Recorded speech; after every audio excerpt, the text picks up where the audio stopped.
नमस्कार दोस्तों। कहानियों की श्रृंखला में आज सुनेंगे अपनी रचनाओं से हिंदी साहित्य जगत में अपना विशिष्ट स्थान रखने वाली कथाकार पुष्पा सक्सेना जी की कहानी चंपा का कर्ज। तो आइए सुनते हैं कहानी। पेड़ की ऊंची डाल से चिपकी चंपा नीचे का कोलाहल देख सुन भय से कांप रही थी। पीठ पर बंधा पप्पू न जाने कब शोर से जाग जाए। लालटेन लिए सेठ के आदमी उसकी खोज कर रहे थे। यहां भी नहीं है, क्या जमीन लील गई? हरखू कह रहा था। उधर मैदान का चप्पा चप्पा छान मारा, कहाँ गई? रामलाल झुंझला उठा। भागने को यही सर्दी का मौसम मिला था साली को। ठंड से हाथ पांव सुन्न हो गए। केहर सिंह के क्रोधित स्वर पर चंपा को कपकपी आ गई थी। मेरी मानो वहीं कहीं खेत में छिपी बैठी होगी। बच्चे के साथ इतनी दूर भागकर आना आसान बात नहीं है। हर खुद थक सा गया था। न मिलने पर सेठ हमारी खाल उधेड़ देगा। पूरा जल्लाद है साला। रामलाल ने घृणा से जमीन पर पिच से थूक दिया था। तीनों वापस लौट चले थे। उस सर्दी में भी चंपा के माथे पर पसीना चुहचुहा आया था। तीनों के दूर चले जाने का आभास पा चंपा ने पेड़ से नीचे उतरना शुरू किया था। चढ़ते समय उसे पता भी न लगा उतनी ऊंचाई पर वह कैसे पहुंच गई थी। उस समय तो पीछे से आती आवाजें और पग चापों से बच पाने का यही एक तरीका सूझ पड़ा था। पांव तले धरती का ठोस स्पर्श होते ही चंपा के सामने सच उजागर हो आया था। खाली हाथ तीनों के वापस पहुंचने को क्या सेठ आसानी से स्वीकार कर सकेगा? तुरंत और 10 आदमी दौड़ाए जाएं, उससे पहले चंपा को स्टेशन पहुंच जाना है।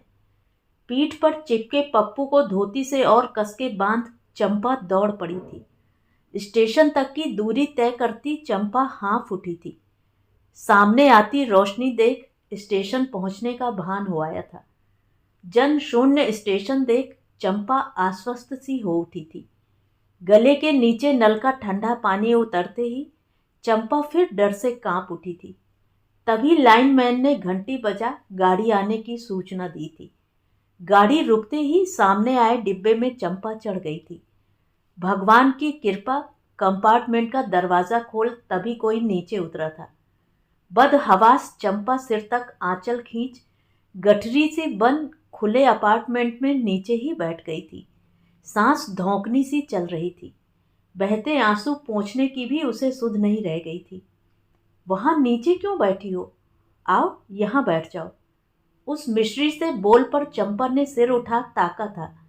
सामने की बर्थ पर बैठी स्त्री उसे स्नेह से निहार रही थी।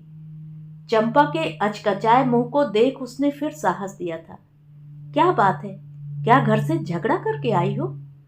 चंपा बस नाम में सिर हिला सकी थी। स्त्री के साथ वाला नीचे उतरा पुरुष भी भीतर आ गया था। क्या गजब की सर्दी पड़ रही है, हाथ पांव सुन्न हो रहे हैं। सोचा था शायद गर्म चाय का एक कप मिल जाए, पर यहां तो जैसे कोई रहता ही नहीं। स्टेशन पर कितना सन्नाटा है अरविंद, क्या रात में कोई सफर ही नहीं करता? स्त्री ने पुरुष से प्रश्न किया था। आजकल छोटे गांव के स्टेशनों पर सुबह भीड़ होती है, काम के लिए शहर जाना होता है। रात में तो हम जैसे परदेसी ही सफर की हिम्मत रखते हैं। सच, क्या से क्या हो गया, अपने ही घर में हम इतना डरते हैं। Who is this woman? कहाँ जा रही हो बहन? अरविंद ने चंपा की ओर देख पूछा था। चंपा अपने आप में और सिमट गई थी। डरो नहीं, हमें सब बता दो, हम तुम्हारी मदद करेंगे। आओ यहाँ मेरे पास बैठ जाओ, फर्श ठंडा होगा। चंपा को एक तरह जबरन ही पूर्णिमा उठा सकी थी। पीठ पर बंधा पप्पू कुलमुला उठा था। रोते बच्चे को पीठ से खोल चंपा ने गोद में ले लिया था। बच्चा रोता ही जा रहा था। हे भगवान, इस सर्दी में बच्चे को कोई ऊनी कपड़ा भी नहीं पहनाया, ठंड लग गई तो? बात पूरी करती पूर्णिमा की दृष्टि चंपा के जर्द पड़े चेहरे पर पड़ी थी। Arvind, we have to do something. I think she is in terrible trouble. अगले स्टेशन पर देखूंगा, शायद गर्म चाय मिल सके।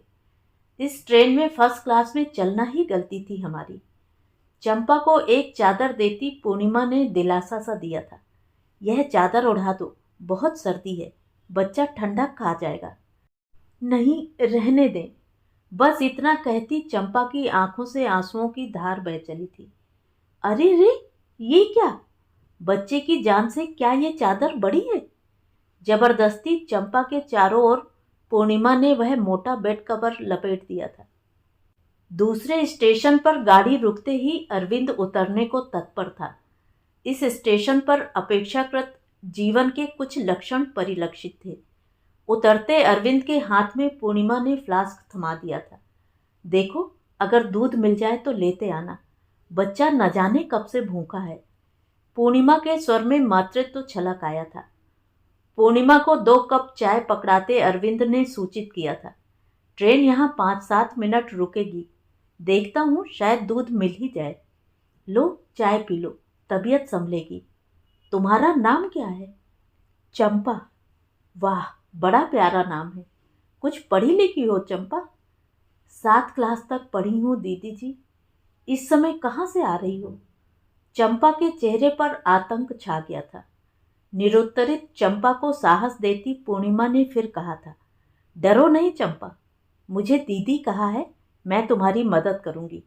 मेरे रहते तुम्हें कोई परेशान नहीं कर सकता। अपनी पूरी बात मुझे बताओगी चंपा? क्या बताऊं दीदी, मर जाती तो अच्छा था, पर इस बच्चे का मुंह देख जीना पड़ रहा है। ये लो, थोड़ा दूध ले आया हूँ, बच्चे को दे दो। पूर्णिमा को फ्लास्क थमाते अरविंद ने कहा था। लो चंपा, बच्चे को दूध पिला दो। आप कितनी अच्छी हैं दीदी जी, आपका एहसान कैसे चुकाऊंगी? एहसान कैसा चंपा? मुसीबत में दूसरों की सहायता करना इंसान का फर्ज होता है। पप्पू दूध गट-गट पी गया था। दूध पीते ही जैसे वह शक्ति पा गया था।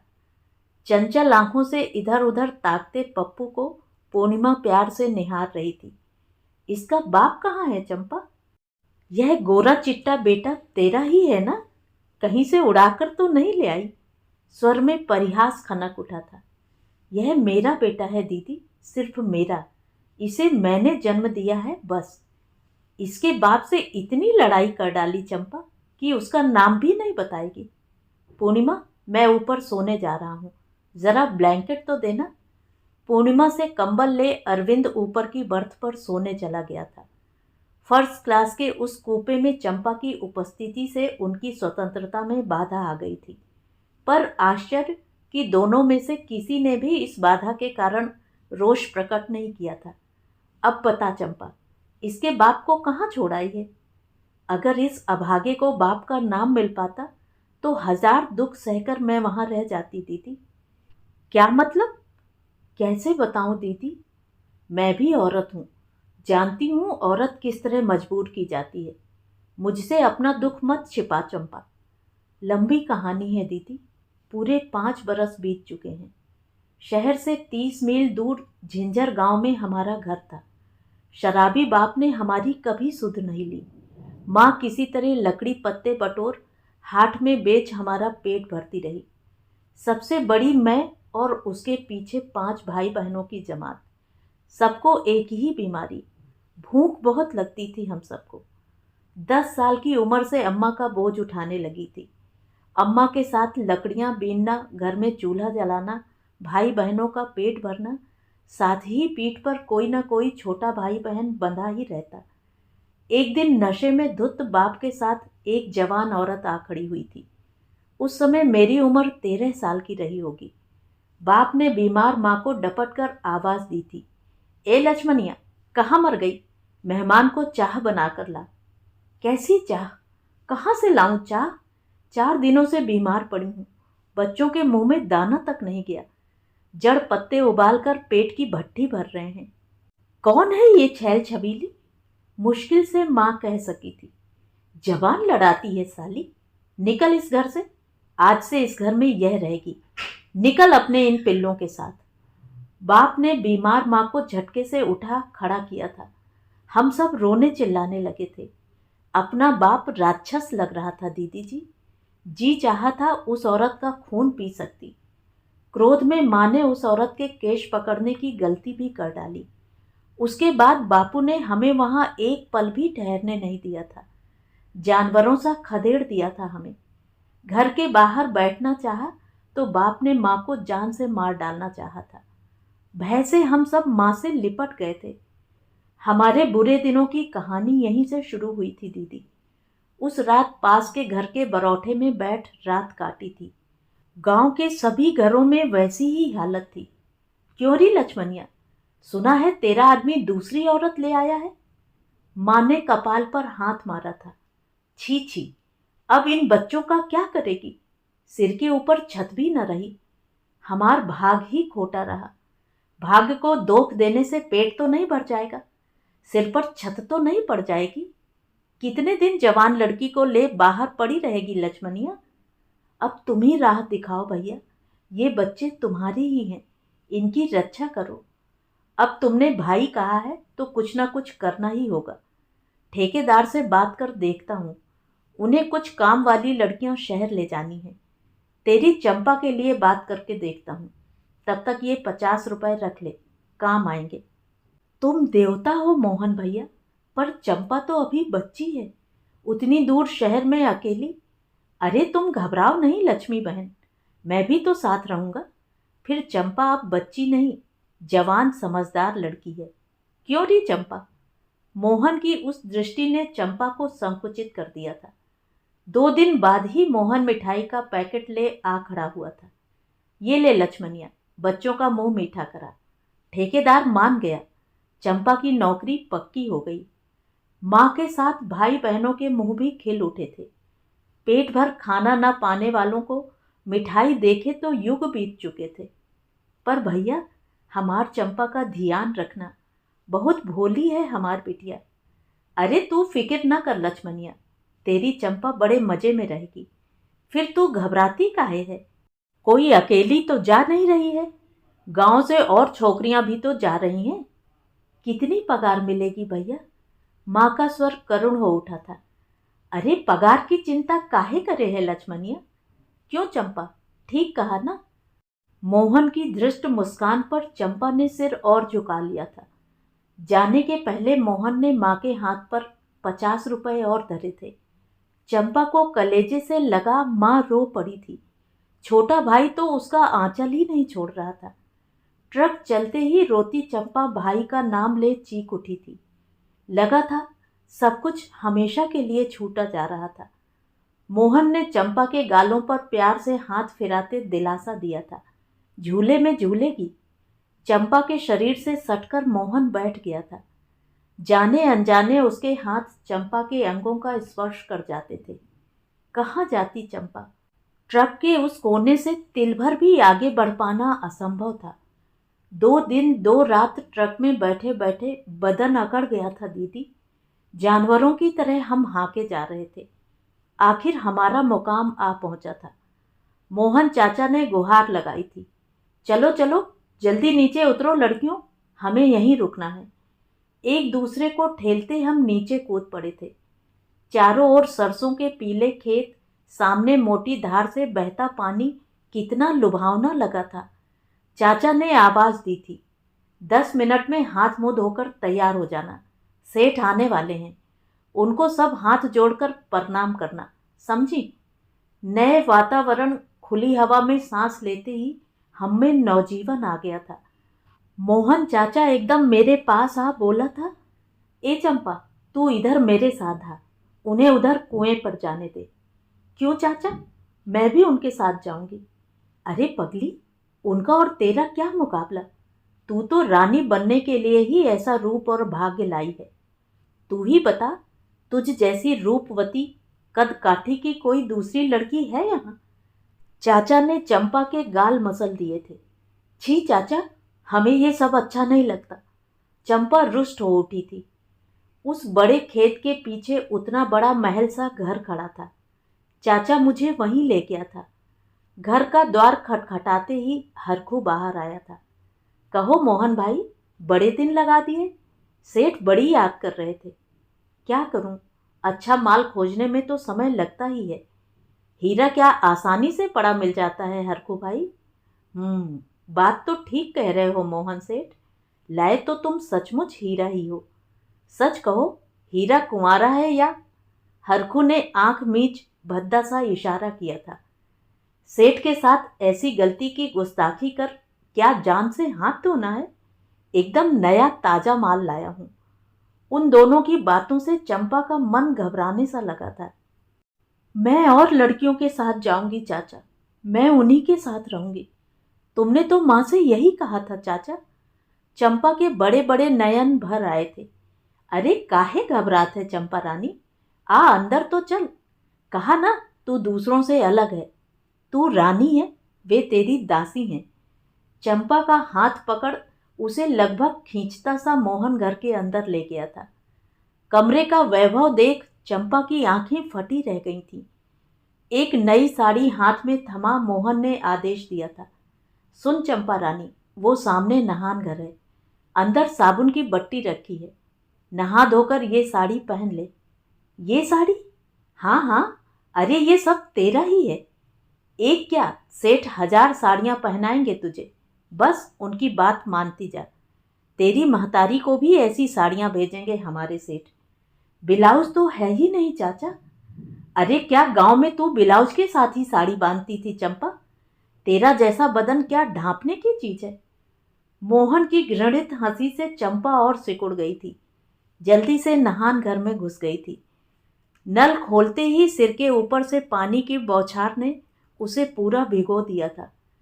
सुगंधित साबुन की बट्टी से घिस घिस कर बदन रगड़ती चंपा गुनगुना उठी थी। साड़ी में अपने गठे शरीर को लपेट वह बाहर आई थी। सामने खड़े बड़ी बड़ी मूछों वाले बलिष्ठ व्यक्ति को देख चंपा संकुचित हो उठी थी। चंपा के संकोच पर वह व्यक्ति मुस्कुरा उठा था। वाह मोहन सिंह, इस बार तुमने सचमुच चीज तलाशी है, खुश कर दूंगा। हुजूर की कृपा बनी रहे। ए चंपा, मालिक को हाथ जोड़ प्रणाम कर। डरी सहमी चंपा ने दोनों हाथ जोड़ दिए थे। चंपा के दोनों जुड़े हाथों को उस व्यक्ति ने पकड़ चूम लिया था। एक अजीब सिहरन सी दौड़ गई थी उसके बदन में। कुछ खाया पिया या नहीं? क्यों मोहन सिंह, इसे कुछ तरमाल नहीं दिया? अभी तो पहुंचे हैं हुजूर, अब आपके राज्य में तरमाल ही खाएगी। सम्मिलित अट्टहास ने चंपा को डरा दिया था। मैं उनके पास जाऊंगी। किनके पास जाएगी? अरे हम जो कब से इंतजार कर रहे थे, हमें क्या अकेला छोड़ जाओगी चंपा रानी? उसके बाद की कहानी नहीं सुना सकती दीदी। हाथों में मुंह छिपा चंपा सिसक उठी थी। मैं समझ सकती हूँ बहन, तुम पर क्या गुजरी होगी। पूर्णिमा ने सांत्वनापूर्ण हाथ चंपा के मस्तक पर रखा था। न जाने कितनी बार रात दिन कुचली गई दीदी, पर मौत नहीं आई। बड़ा अभागा है यह पप्पू। बच्चे का मुंह देखकर भी वह नहीं पसीजा चंपा। बच्चा आ रहा है यह बात तो मैं भी नहीं जान सकी थी दीदी, वरना क्यों जन्म देती अभागे को। उसने तो डॉक्टर के पास इसे गिराने भेजा था दीदी। क्यों? उसे शक जो था ये बच्चा उसका नहीं। मुझे कितना कूटा था उसने, शराब की बोतल से सिर फोड़ दिया था। फिर तू कैसे बची चंपा? डॉक्टर ने कह दिया बहुत देर हो चुकी थी। बच्चा गिराने से माँ की मौत का खतरा था।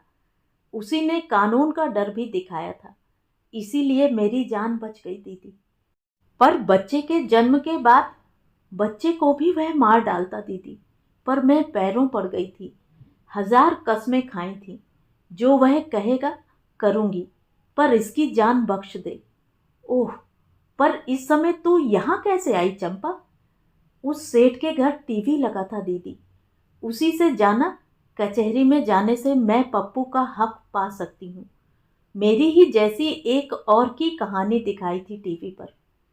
कहानी तो हर औरत की एक सी ही होती है चंपा, पर तू उस पहरे से कैसे भाग सकी?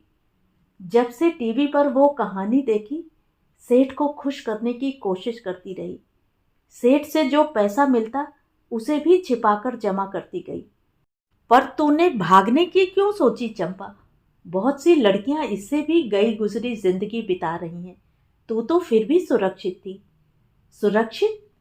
कुछ ही दिन पहले सुना था वह सेठ मोहन सिंह से कह रहा था, यार मोहन सिंह, अब तो इस साली में कोई दमखम नहीं रहा। इसे भी वहीं पहुंचा दे और इसके पिल्ले को कहीं बेच बाच कर छुट्टी कर। बस हुजूर 2 महीने और ठहरें, इस बार ऐसा माल लाऊंगा कि तबीयत खुश हो जाएगी। इसको भी श्यामाबाई के कोठे पर पहुंचाता जाऊंगा। उनकी बातों ने मेरी सोच को पक्का किया था। अपने बेटे को बाप का नाम दिलवा कर रहूंगी दीदी, भले ही मेरी जान चली जाए। कैसे कर पाएगी ये चंपा? क्यों नहीं कर सकूंगी? इतने दिन उनके बीच रहकर मैंने अपने आंख कान खुले रखे हैं दीदी। टीवी से बहुत ज्ञान पाया है मैंने। मैं घर पहुंचते ही पुलिस में रपट लिखाऊंगी। चंपा का मुंह दृढ़ निश्चय से चमक उठा था। पुलिस तेरे साथ बदसलूकी भी तो कर सकती है चंपा। मैं अकेली थाने नहीं जाऊंगी, अपने कुटुंब कबीले के लोगों को साथ लेकर जाऊंगी। न्याय के लिए भूख हड़ताल करूंगी, पर बेटे को नाजायज नहीं कहलाने दूंगी। तो ठीक है, तू मेरे साथ चल, देखूं क्या कर सकती हूं तेरे लिए। पूर्णिमा के घर पहुंच चंपा जी गई थी। घुटने चलता पप्पू मानो घर के कोने कोने से परिचित हो रहा था। चंपा ने पूर्णिमा के घर के कामों को संभाल लिया था और पूर्णिमा ने उसके पप्पू का भार अपने ऊपर ले लिया था। पूर्णिमा उस नन्हे शिशु को लेकर इस कदर व्यस्त हो गई थी कि अरविंद को टोकना पड़ा था। देखो पूर्णिमा, तुम्हें इस लड़की के साथ सहानुभूति है, वहां तक तो ठीक है, पर तुम इसके बच्चे के मोह में बंध रही हो, यह ठीक नहीं। अंततः यह पराया खून है, कभी ना कभी इसे यहां से चले ही जाना है ना। अगर हम इसे हमेशा के लिए यहां रख लें, मतलब हम इस बच्चे को गोद ले लें अरविंद, उसके लिए उसकी मां की सहमति चाहिए, वह मैं ले लूंगी। ओह अरविंद, कितना प्यारा है ये बच्चा। पप्पू को गोद में उठा पूर्णिमा ने चूम लिया था। उसी शाम बरामदे में बैठी पूर्णिमा ने चंपा से कहा था, तेरा बेटा इतना प्यारा है चंपा, इसे मुझे दे दे। वैसे भी यह तेरा बेटा तो लगता नहीं, आप ही का तो है दीदी जी। पप्पू पर दृष्टि जमाए चंपा ने उत्तर दिया था, ऐसे नहीं, इसे मैं सचमुच अपनाना चाहती हूँ। तू कह रही थी ना, इसे नाजायज औलाद नहीं कहलाना चाहती। मैं इसे गोद लेना चाहती हूँ, इसे बाप का नाम मिल जाएगा। आपको पराये बच्चे की क्या जरूरत है दीदी जी? भगवान चाहेगा आपके आंगन में अपने बच्चे खेलेंगे। नहीं चंपा, मेरे अपने बच्चे कभी नहीं होंगे, इसीलिए तुझसे तेरा बेटा मांग रही हूं। देगी ना चंपा? नहीं नहीं दीदी जी, ऐसा ना कहें, अपने बेटे के बिना मैं जी ना सकूंगी। खिलौने से खेलते पप्पू को चंपा ने कसकर वक्ष से चिपटा लिया था। सोच ले चंपा, सेठ के पास पैसे की कमी नहीं है, तेरे हर आरोप को वह झुठला देगा। तेरा बच्चा उसका नाम कभी न पा सकेगा। मैं पप्पू के खून का टेस्ट कराऊंगी दीदी जी। बाप बेटे का रक्त एक होता है, तब तो उसे मानना ही होगा ना। मान ले यह सिद्ध भी हो गया कि यह उसका बेटा है, तब भी क्या वह इसे या तुझे अपने परिवार में जगह देगा? वह चरित्रहीन व्यक्ति है, क्या पता तुझे और इसे खत्म ही करा डाले। नहीं, ऐसा मत कहो, मत कहो। आपने तो वादा किया था मेरी मदद करेंगी, इसी भरोसे में मैं यहाँ पड़ी हूँ दीदी जी। रोती चंपा अपने कमरे की ओर भाग गई थी। पूर्णिमा उदास हो उठी थी। व्यर्थ ही चंपा का दिल दुखा बैठी। माँ की ममता भला पुत्र विछोह सह सकेगी? अरविंद ने उसे सांत्वना देनी चाहिए थी। तुम इतनी परेशान क्यों हो पूर्णिमा? हमने डॉक्टर कुमार को लिखा है, वह जरूर कोई बच्चा हमारे लिए रखेंगे। पर मुझे इससे प्यार हो गया है अरविंद, वो भी बच्चा सिर्फ हमारा होगा, उससे हमें और भी ज्यादा प्यार होगा। पूर्णिमा, तुम स्वार्थ में अपना उद्देश्य भूल रही हो, अब सो जाओ। सुबह सुबह पप्पू को पूर्णिमा के कमरे में छोड़ चंपा चाय बनाने जाती थी। नन्हे हाथों से पूर्णिमा के बाल खींचता पप्पू मुस्कुरा उठता था। जब तक पूर्णिमा जागती, चंपा चाय ले आया करती थी। देख चंपा, तेरा शरारती बेटा मुझे चैन से सोने भी नहीं देता, दुश्मन है मेरा, शैतान कहीं का। छोड़ बाल। पप्पू की मुट्ठी से अपने बाल छुड़ा पूर्णिमा उसे गोद में उठा लेती थी। सूर्य की किरणें खिड़की से छनकर पूर्णिमा के मुख पर जैसे एक साथ आ पड़ी थी। आंखें खोलती पूर्णिमा चौंक सी उठी थी। इतनी देर हो गई और चंपा ने उठाया भी नहीं। कहीं शाम की बात पर वह रुष्ट तो नहीं है? चंपा, पप्पू, अरे कहाँ हो तुम लोग? स्लीपर पहन किचन की ओर आती पूर्णिमा की दृष्टि चंपा के बंद कमरे पर पड़ी थी। कमरे का द्वार बाहर से बंद था। आशंका से पूर्णिमा शंकित हो उठी थी। घबराए स्वर में माली को आवाज दी थी, रामदीन, चंपा कहाँ है? वह तो भोर होते ही चली गई मालकिन। क्या? कहाँ गई? मुझे बताया भी नहीं। हमसे तो बोली आपको रातें खबर कर दी है। हाँ, ये कागज देने को बोल गई थी। रामदीन के हाथ से कागज छीन पूर्णिमा एक सांस में पड़ गई थी। दीदी जी, आपके बहुत एहसान है। अपनी जान भी आपके लिए दे सकती हूँ, पर पप्पू का कर्जा चुकाना है मुझे। मैंने कसम खाई है, कचहरी में सबके सामने इसके बाप से यह बात कहलवा के रहूंगी कि यह पाप की औलाद नहीं, उसका अपना खून है। जब से पप्पू का जन्म हुआ तब से दिमाग में यही बात घूमती रही। क्या बिना अपराध यह नाजायज औलाद कहलाएगा? सच कहिए दीदी, क्या यह बात आपके मन में कभी नहीं आई? जिन परिस्थितियों में मुझे रहना पड़ा, उसमें क्या पवित्रता की दुहाई दी जा सकती है? अपने बेटे के सामने मैं सिर उठाकर चलना चाहती हूँ। इसीलिए मुझे यह काम पूरा करना होगा। जिस दिन यह काम पूरा हो गया, पप्पू को आपकी गोद में सौंप दूंगी। यह मेरा वादा है। मेरा अपराध क्षमा करें। अभागिन चंपा। पूर्णिमा के हाथ से पत्र छूटकर नीचे लगे गुलाब की टहनियों में जा अटका था। तो ये थी कहानी। कहानी आपको कैसी लगी कमेंट करके ज़रूर बताएं। और अगर मेरे द्वारा सुनाई हुई कहानियाँ आपको अच्छी लगती हैं और आप मेरे चैनल पर पहली बार आए हैं तो चैनल को सब्सक्राइब ज़रूर करें, लाइक करें और अपने दोस्तों और परिचितों में शेयर भी करें। बेल आइकन दबाना बिल्कुल भी ना भूलें। धन्यवाद।